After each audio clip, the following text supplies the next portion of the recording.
แม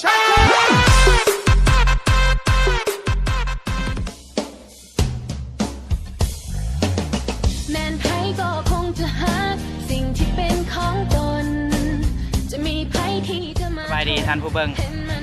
ต่อไปหาประสิทธิภาพไปเบิ่งวัดเนาะเจ้าตอนนี้เฮากับมาฮอดทางเข้าวัดเลยเนาะเข้าในเบิ่ง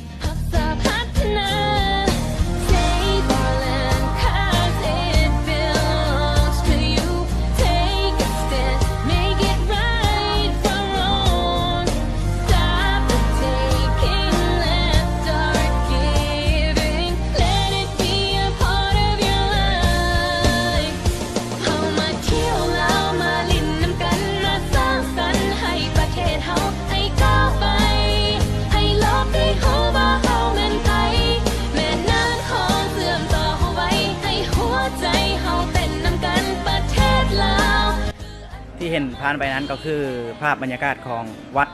บ้านพลไห่เนาะอีพีหน้าคือสิไปต่อที่แกงสารเนาะไปจบคลิปขอขอบใจที่หับเบิง